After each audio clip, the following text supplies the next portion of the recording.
ഹേ all, പുതിയൊരു വീഡിയോയിലേക്ക് എല്ലാവർക്കും സ്വാഗതം. ഇന്നത്തെ നമ്മുടെ ഹെയർ പ്ലാന്റിങ്ങിൻ്റെ ഡേ ആണ്. നമ്മൾ ഈ വീഡിയോ എടുത്തത് കഴിഞ്ഞ സൺഡേ ആയിരുന്നു. അങ്ങനെ നമ്മുടെ ബ്ലഡ് ടെസ്റ്റും കാര്യങ്ങളെല്ലാം കഴിഞ്ഞിട്ട് ഏകദേശം ഞാനൊരു 1.5 വീക്കായിട്ട് ഇത് ചെയ്യാനുള്ള ഫുൾ പ്ലാനിങ്ങിലായിരുന്നു. അങ്ങനെ നമ്മുടെ കുണ്ടന്നൂരുള്ള ഹെയർ ക്യൂറിലായിരുന്നു ചെയ്തത്. അപ്പോൾ എൻ്റെ ചെല്ലുന്നതിന് മുമ്പ് ഹെയർ ഒന്ന് ഡൈ ചെയ്തിട്ട് ചെല്ലണമെന്ന് പറഞ്ഞു. അപ്പോൾ ഞാനും മുഹമ്മദും രേവതിയും കൂടിയാണ് പോകുന്നത്. അപ്പോൾ ഞാൻ ഭയങ്കര ഹാപ്പി ആയിരുന്നു. അങ്ങനെ തന്നെ ഞങ്ങൾ ഹെയർ ക്യൂർ മരട്ടിലെത്തി. അപ്പോൾ ഇതാണ് ഇവരുടെ ഡീറ്റെയിൽസും കാര്യങ്ങളൊക്കെ. പിന്നെ അതല്ലാതെ ഞാൻ ഇവരുടെ നമ്പറും കാര്യങ്ങളെല്ലാം നമ്മുടെ ഡിസ്ക്രിപ്ഷൻ ബോക്സിൽ ആഡ് ചെയ്തേക്കാം. അങ്ങനെ ഏകദേശം നമ്മളൊരു 8:30 കുണ്ടന്നൂർ എത്തി. നമ്മളൊരു 8:30 എത്തണമെന്ന് പറഞ്ഞിട്ടുണ്ടായിരുന്നത്. കുണ്ടന്നൂർ വൈറ്റില ബൈപ്പാസിൽ മരട്ടിലായിട്ടാണ് ഈ സ്ഥലം വരുന്നത്. ഇതിന് ഗൂഗിൾ ലൊക്കേഷനിൽ അവൈലബിൾ ആണ്. അങ്ങനെ നമ്മളവിടെ എത്തിയപ്പോഴേക്കും നമ്മുടെ പ്രോഡക്റ്റും കാര്യങ്ങളൊക്കെ നമുക്ക് ഏകദേശം കാണിച്ചു തന്നു. നമ്മൾ അതിൻ്റെ റിസപ്ഷൻ ഏരിയയിൽ ചെരുപ്പൊക്കെ ഒരു സേഫായിട്ട് വെച്ച്, കാരണം കുറേ സമയം ഏകദേശം വൈകുന്നേരം വരെയുള്ളൊരു പ്രൊസീജിയറാണല്ലോ. അപ്പോൾ നമ്മളത് റിസപ്ഷനിലെത്തി. അപ്പോൾ ജിഷ്ണു ആണ് നമ്മളെ വെൽക്കം ചെയ്തത്. നമുക്ക് കുറച്ച് എഗ്രിമെൻറ്റും കാര്യങ്ങളൊക്കെ ചെയ്യാനുണ്ടായിരുന്നു. അതെല്ലാം ചെയ്ത് അതിൻ്റെ നമ്മുടെ പ്രൊസീജിയർ എന്തൊക്കെയാണെന്നുള്ളതെല്ലാം നമുക്ക് വളരെ വ്യക്തമായിട്ടും കൃത്യമായിട്ടും നമുക്ക് അവരുടെ ഒഫീഷ്യൽസ് എല്ലാവരും തന്നെ പറഞ്ഞു തന്നായിരുന്നു. അതിൻ്റെ നമ്മുടെ ഹോസ്പിറ്റലിൻ്റെ ഇൻറ്റീരിയർ ആണെങ്കിലും എല്ലാ വശവും ഭയങ്കര ക്ലീൻ ആൻഡ് നീറ്റായിട്ട് അവർ മെയിൻറ്റെയിൻ ചെയ്തിട്ടുണ്ടായിരുന്നു. ഈവൻ സോക്സ് പോലും ഇട്ടിട്ട് നമുക്ക് അകത്തേക്ക് പോരാൻ പറ്റില്ലായിരുന്നു. അപ്പോൾ കുറച്ച് സമയം നമ്മളോട് വെയിറ്റ് ചെയ്ത് ഇരിക്കാൻ പറഞ്ഞു.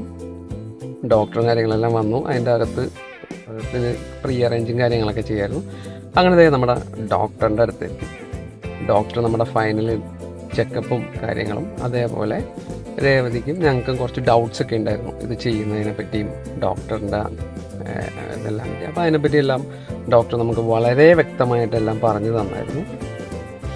അതിൽ നമ്മുടെ ഫീഡ്ബാക്കുകളെല്ലാം ചോദിക്കുന്നുണ്ടായിരുന്നു. ഇതിന് മുമ്പ് നമുക്ക് എന്തെങ്കിലും ഇഷ്യൂസ് ഉണ്ടോ, മെഡിക്കൽ കണ്ടീഷൻ, മെഡിസിൻ എന്തെങ്കിലും എടുക്കുന്നുണ്ടോ, അലർജിക്കാണോ, അങ്ങനെയുള്ള കാര്യങ്ങളെല്ലാം ഡോക്ടർ വളരെ കൃത്യമായിട്ട് ചോദിച്ച് മനസ്സിലാക്കി. നമ്മൾ എന്താ പറയുക, നമുക്ക് കുറേ ഡൗട്ട്സ് ഉണ്ടായിരുന്നു ഇത് ചെയ്യുന്നത്. എല്ലാവർക്കും ഉള്ള പോലെ തന്നെ എനിക്കും, ഞാൻ പറഞ്ഞില്ല, ഏകദേശം ഒരു 1.5-2 വർഷങ്ങളായിട്ട് ഞാൻ ഇത് ചെയ്യാൻ വേണ്ടിയിട്ട് പ്ലാൻ ചെയ്യുന്നുണ്ടായിരുന്നെങ്കിലും എന്ത് ചെയ്യണം, എവിടെ ചെയ്യണം, എങ്ങനെ ചെയ്യണം, പിന്നെ പേടി ഉണ്ടായിരുന്നു കുറച്ച്. അതെല്ലാം നമുക്ക് ഇവരോട് സംസാരിച്ചപ്പോഴേക്കും നമുക്ക് ഏകദേശം കൃത്യമായിട്ട് മനസ്സിലായി. ഞാൻ ഇവരല്ലാതെ നമ്മുടെ കൊച്ചിയിലുള്ള ഒരു 3-4 പ്രമുഖ ബ്രാൻഡുകളിലെല്ലാം ഞാൻ വിസിറ്റ് ചെയ്തിരുന്നു. ഞാൻ പൊതുവെ എന്തെങ്കിലും ഒരു കാര്യങ്ങൾ ചെയ്യുമ്പോൾ ഒരുപാട് അതിനെപ്പറ്റി മാക്സിമം പഠിക്കാൻ ശ്രമിക്കാറുണ്ട്. അതിൻ്റെ ഭാഗമായിട്ട് നമ്മൾ പല സ്ഥാപനങ്ങളിലെല്ലാം വിസിറ്റ് ചെയ്തു. അങ്ങനെ ഞാൻ ഈ നമ്മുടെ ജിഷ്ണുവിൻ്റെ അടുത്ത് ഹെയർ ക്യൂറിൽ തന്നെ ചെയ്യാൻ പ്ലാൻ ചെയ്തത്. അങ്ങനെ ഏകദേശം നമ്മുടെ ഫൈനൽ പേപ്പർ വർക്കും കാര്യങ്ങളെല്ലാം ഓൾമോസ്റ്റ് കഴിയാറായി. ഡോക്ടറിനോട് നമ്മുടെ കാര്യങ്ങളും ഡൗട്ടും എല്ലാം ചോദിച്ചു. ഡോക്ടറും എല്ലാം നമുക്ക് വളരെ കൃത്യമായിട്ടൊക്കെ പറഞ്ഞിരുന്നു. കുറച്ച് ടെൻഷനൊക്കെ ഉണ്ട് എൻ്റെ മുഖത്ത്, എന്നാലും അതെല്ലാം പതുക്കെ മാറി തുടങ്ങിയായിരുന്നു.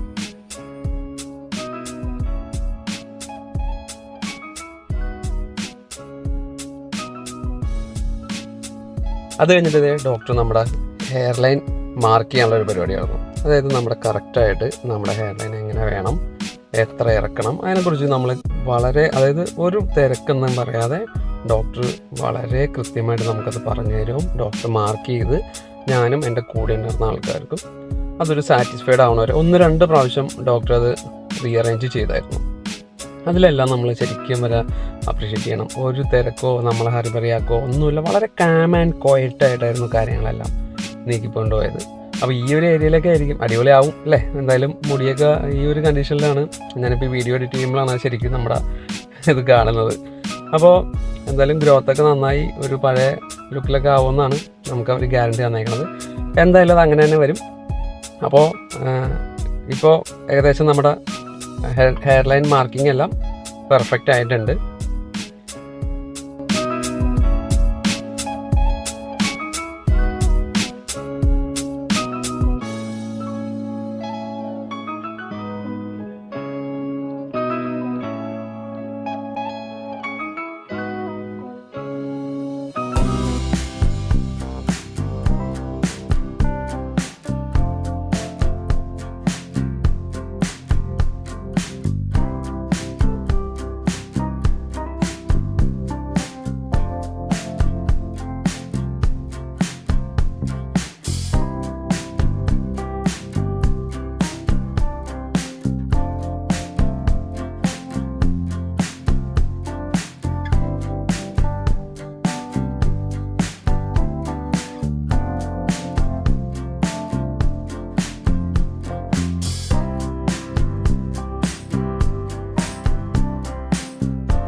ഏകദേശം ഒരു 4000 ക്രാഫ്റ്റാണ് നമ്മുടെ പ്ലാൻ ചെയ്തേക്കുന്നത്. അപ്പോൾ അതെല്ലാം കഴിഞ്ഞിട്ട് പിന്നെ നമ്മുടെ ഫൈനലായിട്ടുള്ള പ്രഷർ ചെക്കിങ്, അതേപോലെ എന്തെങ്കിലും അലർജിക്ക് നമ്മുടെ ചെയ്യുന്ന മെഡിസിൻസ് എന്തെങ്കിലും അലർജിക്ക് ഉണ്ടാകുമെന്ന് അറിയാനായിട്ട് അതെല്ലാം ചെയ്തു. ഏകദേശം ഒരു അരമണിക്കൂറോളം വെയിറ്റ് ചെയ്യാൻ പറഞ്ഞിട്ടുണ്ടായിരുന്നു. ഗോഡ് ഗ്രേസ് നമുക്കങ്ങനെ വേറെ അലർജിക്കോ കാര്യങ്ങളൊന്നുമില്ല. ഞാനത് ഡോക്ടറോട് പറഞ്ഞിട്ടുണ്ടായിരുന്നു. അങ്ങനെ ഈ പറഞ്ഞ പോലെ സൂചി കുത്താൻ ചെറിയ പേടിയൊക്കെ എനിക്കും ഉണ്ടായിരുന്നു, നല്ല പേടി തന്നെയായിരുന്നു. പക്ഷേ ഇതിൽ നമ്മൾ ചെയ്യാൻ വന്നതോടുകൂടി ഓൾമോസ്റ്റ് ഒരു 1-2 പ്ലാൻ ഇതായതിനു ശേഷം തന്നെ എനിക്ക് ആ ഒരു പേടിയൊക്കെ മാറി കേട്ടോ. ഈവൻ ഞാൻ പറയാമല്ലോ, എൻ്റെ ഹെയറിൽ ചെയ്ത് തുടങ്ങിയ സമയം, അതായത് എക്സ്ട്രാക്ഷൻ തൊട്ട് അത് ഇൻസേർട്ട് ചെയ്ത വരെ എനിക്കങ്ങനെ പറയത്തക്ക ഒരു പേടിയോ വേദനയൊന്നും ഉണ്ടായില്ല. അത് കഴിഞ്ഞ് നമ്മൾ ഇത് ആഫ്റ്റർ കെയറിനെ കുറിച്ചും എല്ലാം നമുക്ക് അവർ വളരെ വ്യക്തമായിട്ട് പറഞ്ഞു തന്നു. ഇതും നമ്മുടെ ഹെയർ ക്യൂറിലെ തന്നെ ഒഫീഷ്യലി ഒരാളാണ്. അവരെല്ലാവരും ഭയങ്കര സപ്പോർട്ടീവാണ്, അത് പറയാതിരിക്കാൻ പറ്റില്ല. ഇവിടുത്തെ സ്റ്റാഫും നമ്മളുടെ ഡോക്ടറാണെങ്കിലും എല്ലാവരും വളരെ ഫ്രണ്ട്ലിയാണ്, ഭയങ്കര കെയറിങ് ആണ്.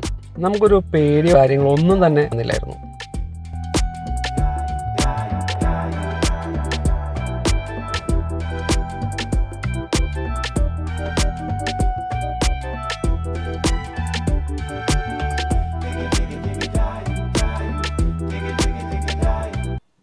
അങ്ങനെ ഫൈനലായിട്ട് നമ്മുടെ ജിഷ്ണുവും വന്നിട്ട് നോക്കി.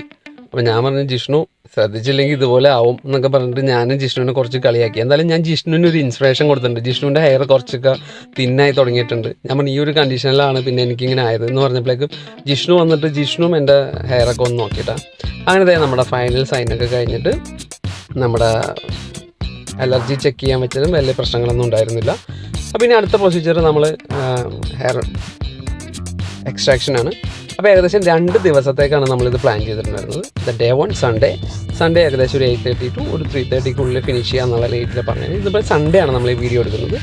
അത് കഴിഞ്ഞിട്ട് നമുക്ക് വീട്ടിലേക്ക് പോരാം. എൻ്റെ വീട് ഏകദേശം ഇവിടെ നിന്നൊരു 5-6 കിലോമീറ്ററോളം. അപ്പോൾ അതുകൊണ്ട് തന്നെ എന്നോട് പറഞ്ഞു വൈകിട്ട് വീട്ടിൽ പോകാം, പിറ്റേ ദിവസം ചെന്നാൽ മതി എന്നുള്ളൊരു പ്ലാനായിരുന്നു. അങ്ങനെ ഏകദേശം നമ്മുടെ മുടി ട്രിം ചെയ്യാനുള്ളൊരു പ്ലാനിലായിരുന്നു.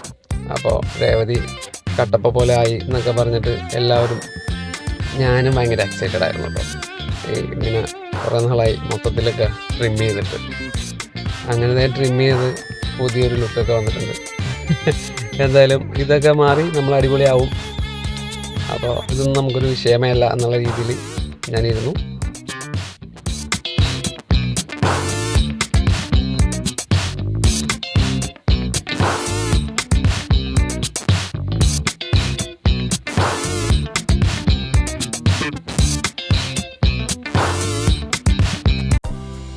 അങ്ങനത്തെ എൻ്റെ ലൈഫിൽ ആദ്യമായിട്ട് നീലക്കുപ്പായൊക്കെ ഇട്ട് ഹൈജീനിക് ആക്കാൻ വേണ്ടിയിട്ട് കേട്ടോ. അപ്പോൾ അതൊക്കെ കുറിച്ച് എന്തായാലും ഇത്തിരി വെള്ളം കുടിച്ചിട്ട് സ്റ്റാർട്ട് ചെയ്യാമെന്ന് പറഞ്ഞു. ടെൻഷനൊന്നുമില്ല, ടെൻഷനുള്ള പോലെയൊക്കെ നിങ്ങൾക്ക് തോന്നുന്നുണ്ടാവും, എന്നാലും ചെറിയ ടെൻഷനൊക്കെ ഉണ്ടായിരുന്നു കേട്ടോ സ്റ്റാർട്ട് ചെയ്യാനതിന് തൊട്ട് മുമ്പ് വരെ. അപ്പോൾ വളരെ കെയർഫുള്ളായിട്ട് ഡോക്ടറൊക്കെ നമ്മളെ വളരെ അടിപൊളിയായിട്ട് ടേക്ക് കെയർ ചെയ്ത്, അതിലൊന്നും പറയാനില്ല. ബാക്കി സ്റ്റാഫൊക്കെ ആണെങ്കിലും അതെ.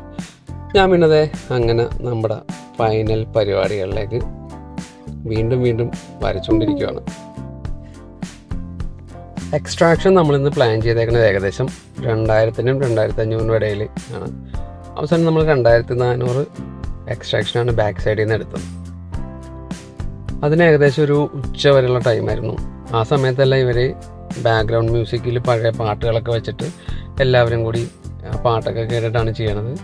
ആദ്യം നമുക്കിത് ലോക്കൽ അനസ്തേഷ്യ, ഇത് മാത്രമാണ് നമുക്ക് ചെയ്യുന്ന സമയത്ത് ഒരു പെയിനായിട്ട് ഫീൽ ചെയ്തത്. ആ ഇഞ്ചക്ഷൻ ചെയ്യണതിൻ്റേതായ ഒരു പെയിൻ ഫീൽ ചെയ്യും. അത് കഴിഞ്ഞാൽ പിന്നെ നമുക്ക് ഒരു വിഷയമില്ല, വളരെ ഈസി ആയിട്ട് അവർ എക്സ്ട്രാക്ഷൻ എടുത്തു. ഞാനത് അറിഞ്ഞു പോലുമില്ല കേട്ടോ. ആ ലോക്കൽ അനസ്തേഷ്യ തന്ന ഏരിയയിൽ നിന്ന് എപ്പോഴെങ്കിലും ഒന്ന് മാറി അങ്ങോട്ടും ഒന്ന് കുത്തിയാൽ മാത്രമാണ് നമുക്കൊരു പെയിൻ ഫീൽ ചെയ്തിട്ടുണ്ടായിരുന്നത്. അതല്ലാതെ അങ്ങനെ ഭയങ്കര ഒരു ബുദ്ധിമുട്ടൊന്നും നമുക്ക് ഉണ്ടായിട്ടില്ല. അപ്പോൾ അതുകൊണ്ട് തന്നെ നമ്മൾ പേടിച്ച ആ ഒരു പ്രശ്നങ്ങൾ ഞാനിത് കാണാത്തത് കൊണ്ടും എന്താണ് ചെയ്യണമെന്നുള്ളത് എനിക്ക് മനസ്സിലാക്കാൻ ആദ്യം പറ്റുന്നുണ്ടായിരുന്നില്ല. കമന്നല്ലേ കിടക്കുന്നത്. അപ്പോൾ ഇതെല്ലാം ഞാൻ നേരിട്ട് കണ്ടിരുന്നെങ്കിൽ ഒരു പക്ഷേ ചിലപ്പോൾ ഞാനൊന്ന് പേടിച്ചിട്ടുണ്ടായേനെ. ഞാൻ പറഞ്ഞില്ലേ, എനിക്ക് സൂചിനോട് പൊതുവേ ഒരു പേടിയാണ്. അങ്ങനെ അത്ര ഒരു വലിയ പ്രശ്നങ്ങളൊന്നും നമുക്ക് ഫീൽ ചെയ്തില്ല. എക്സ്ട്രാക്ഷൻ സ്റ്റാർട്ട് ചെയ്തു. ഇങ്ങനെയാണ് ആ ഒരു നീഡിൽ വെച്ചിട്ടാണ് എക്സ്ട്രാക്ഷൻ ചെയ്യണത്. അതെല്ലാം കുറച്ച് അവർക്ക് ആ ചെയ്യുന്ന സമയത്ത് നമുക്കൊരു വേദനയൊക്കെ ഉണ്ടായിരുന്നെങ്കിലും ഇൻജെക്ഷൻ ചെയ്യണ സമയത്ത് ഇത് ചെയ്യണമെന്ന് നമ്മൾ അറിയണ പോലും ഉണ്ടായിരുന്നില്ല കേട്ടോ. അപ്പോൾ ഇത്രയാണോ. ബാക്കി വീഡിയോ നമ്മൾ അടുത്ത വീഡിയോയിൽ കാണിക്കും, അല്ലെങ്കിൽ ഭയങ്കര ലോങ് ആയി പോകും. Thank you.